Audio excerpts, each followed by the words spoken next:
ਮੇਰਾ ਆਇਆ ਤੁਹਾਨੂੰ ਕਿਵੇਂ ਫੀਲ ਹੋ ਰਿਹਾ? ਬਹੁਤ ਵਧੀਆ। ਠੀਕ ਹੈ ਤੁਹਾਨੂੰ ਜੀ? ਮੈਨੂੰ ਵੀ ਬਹੁਤ ਵਧੀਆ। ਠੀਕ ਹੈ ਜੀ। ਸਾਰੇ ਬੈਠੇ ਗੱਲਾਂ ਬਾਤਾਂ ਕਰ ਰਹੇ ਸੀ ਤੇ ਮੇਰੀ ਛੋਟੀ ਸਿਸਟਰ ਅਲੱਗ ਹੀ ਲੱਗੀ ਹੋਈ ਸੀ ਆਪਣਾ ਮਹਿੰਦੀ ਲਾਉਣ ਤੇ। ਕੋਈ ਵੀ ਪ੍ਰੋਗਰਾਮ ਹੋਵੇ ਅਸੀਂ ਕਿਤੇ ਵੀ ਚਲੇ ਜਾਈਏ ਇਹਨੂੰ ਮਹਿੰਦੀ ਦੇਖ ਜੇ ਚਾਹੇ ਇਹਦੇ ਲੱਗੀ ਹੋਈ ਇਹਨੇ ਦੁਬਾਰਾ ਜ਼ਰੂਰ ਲਾਉਣੀ ਹੈਗੀ।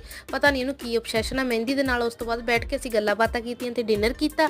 ਡਿਨਰ ਤੋਂ ਬਾਅਦ ਫਿਰ ਖਾਧੀ ਸੀਗੀ ਆਪਾਂ ਆਈਸਕ੍ਰੀਮ ਜੋ ਕਿ ਬਹੁਤ ਜ਼ਿਆਦਾ ਟੇਸਟੀ ਸੀਗੀ। ਜੇਕਰ ਤੁਹਾਨੂੰ ਵੀ ਪਸੰਦ ਆ ਤਾਂ ਤੁਸੀਂ ਵੀਡੀਓ ਨੂੰ ਲਾਈਕ ਜ਼ਰੂਰ ਕਰਿਓ ਤੇ ਆਪਾਂ ਹੋਰ ਕਿੱਦਾਂ ਦੀ ਵੀਡੀਓ ਬਣਾਈਏ ਜਾਂ ਕੋਈ ਚੈਲੰਜ ਵੀਡੀਓ ਬਣਾਈਏ ਜੇਕਰ ਤੁਸੀਂ ਦੇਖਣਾ ਚਾਹੁੰਦੇ ਹੋ ਤਾਂ ਪਲੀਜ਼ ਕਮੈਂਟ ਕਰਕੇ ਜ਼ਰੂਰ ਦੱਸਿਓ। ਆਪਾਂ ਉੱਦਾਂ ਦੀ ਵੀਡੀਓ ਬਣਾਵਾਂਗੇ। ਬਾਏ ਬਾਏ, ਟਾਟਾ, ਲਵ ਯੂ।